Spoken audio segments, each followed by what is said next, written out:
Dear student, কেমন আছো সবাই? আশা করবো ভালো আছো। অ্যান্ড উইদাউট ফেস কাপে চলে আসলাম তোমাদের সঙ্গে। ঐক্যশ্রী পোর্টাল ওপেন হয়েছে 2024-25 শিক্ষাবর্ষে। এখনও অবধি আমরা স্টুডেন্ট প্যানেলে গেলে কিন্তু দেখতে পাচ্ছি, তোমরা অন স্ক্রিনে দেখতে পাচ্ছ যে আমরা স্টুডেন্ট প্যানেলে চলে এসেছি এবং এখান থেকে অ্যাপ্লিকেশন আমাদের নতুন যে লিঙ্ক সেটা দিয়ে দেওয়া হয়েছে। অর্থাৎ 24-25 শিক্ষাবর্ষে অ্যাপ্লাই করার জন্য এলিজিবল যারা, তারা কিন্তু অ্যাপ্লাই করতে পারবো। অ্যাপ্লাই করার জন্য আমরা সমস্ত প্রসেস কমপ্লিট করে নিচ্ছি অ্যান্ড দেন তারপরে আমরা সমস্ত কিছু করার পর যখন ফর্ম সাবমিট করছি তখন কিন্তু আমাদের ফর্ম সাবমিশনের যে কাজ সেটা সাকসেসফুলি করতে পারছি না। অর্থাৎ এখনও পোর্টাল সম্পূর্ণরূপে ওপেন হয়নি, খুব তাড়াতাড়ির মধ্যে সেটা ওপেন হবে এমনটাই আমাদের কাছে মেসেজ দেওয়া হচ্ছে।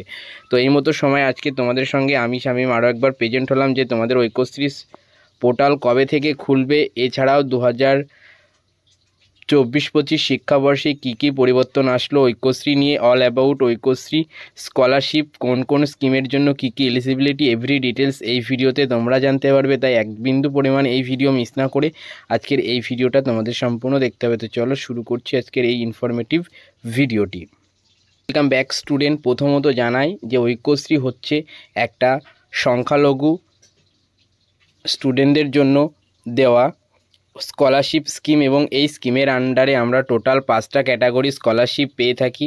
প্রথম হচ্ছে ক্লাস 1 থেকে ক্লাস 10 অবধি প্রিম্যাট্রিক ক্যাটাগরি স্কলারশিপ আমরা পেয়ে থাকি। ক্লাস 11 থেকে একদম পিএইচডি লেভেল পর্যন্ত পোস্ট ম্যাট্রিকের একটা স্কিম পেয়ে থাকি। অ্যান্ড তার পরবর্তী হচ্ছে যারা প্রফেশনাল কোর্স করে থাকো, যেমন ডিপ্লোমা, তারপরে ইঞ্জিনিয়ারিংয়ের, মেডিকেলের প্রফেশনাল কোর্স করে থাকো, তাদেরকে দেওয়া হয় মেরিট কামিং স্কলারশিপ। তারপরে তোমাদের চতুর্থ যেটা রয়েছে Swami Vivekananda merit coming scholarship and fourth রয়েছে ট্যালেন্ট সাপোর্ট স্কলারশিপ। তো টোটাল 5টা ক্যাটাগরি স্কলারশিপ এই পোর্টাল থেকে প্রোভাইড করা হয়ে থাকে।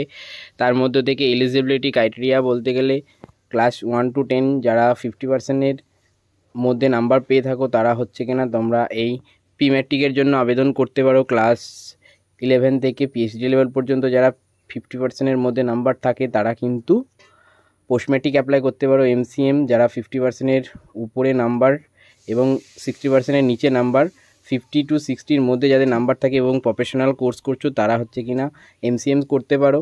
পরবর্তী হচ্ছে স্বামী বিবেকানন্দ 60%-এর উপরে ক্লাস 11 থেকে একদম পিএইচডি লেভেল পর্যন্ত যারা হচ্ছে কিনা তোমাদের 60%-এর উপরে নাম্বার তারা এটা করতে পারে। পিএইচপি হচ্ছে কিনা বিলো 50%, 50%-এর নিচে যাদের নাম্বার থাকে তারা প্রত্যেকে টিএসপি স্কলারশিপ করতে পারো। তো মোটামুটি এলিজিবিলিটি ক্রাইটেরিয়া, কারা অ্যাপ্লাই কোনটার জন্য করতে পারে, কোন স্কিম রয়েছে, প্রত্যেক বছরের জন্য সেম রুলস। এবং তোমাদের এই স্কলারশিপটা অ্যাপ্লাই করার জন্য অবশ্যই ভিজিট করতে হবে স্কলারশিপ www.mdfcscholarship.inbar.org যে ওয়েবসাইট রয়েছে সেই ওয়েবসাইট, এবং সেখান থেকে তোমরা অফিসিয়ালি অ্যাপ্লাই করতে পারবে অনলাইনের মারফতে। এছাড়াও তোমরা দুয়ারে সরকারে গিয়েও অ্যাপ্লাই করে নিতে পারো। তো ঐক্যশ্রী পোর্টাল এখন আপাতত তোমাদের জন্য খুলে দেওয়া হয়েছে, বাট তোমরা অ্যাপ্লাই করতে পারছো না, এখনও পর্যন্ত সাইট সম্পূর্ণরূপে খোলেনি। প্রত্যেক বছরই এটা হয়ে থাকে, যদিও এবছর অনেক আগে থেকে অ্যাপ্লিকেশন প্রসেস শুরু হওয়ার কাজ শুরু হয়ে গেছে।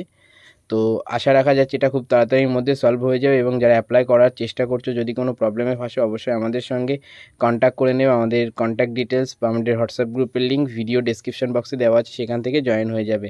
তো আজকের এই ছোট্ট ইনফরমেশনটা দেওয়ার ছিল এই পর্যন্ত। যাদের এখনও পর্যন্ত ফর্ম সাবমিশন হচ্ছে না তারা কোনো রকম টেনশন নেবে না, ওই অবধি অ্যাপ্লাই করে রাখো। তোমাদের নেক্সট টাইম তোমরা যখন আবার লগ ইন করে, তোমাদের পোর্টাল ঠিক হলে লগ ইন করে ওর পর থেকে তোমরা আবার কিন্তু অ্যাপ্লাই করতে পারবে। তো আজকের এই ছোট্ট ইনফরমেশনটা দেওয়ার ছিল। তোমাদের স্কলারশিপে অ্যাপ্লিকেশন খুব তাড়াতাড়ির মধ্যে শুরু হতে চলেছে, তোমরা টেনশন করবে না। ভিডিওটা বেশি বেশি করে শেয়ার করে দাও বন্ধুদের সঙ্গে। দেখা হবে পরবর্তী কোনো এই ধরনের ভিডিওতে। Thanks for watch this video.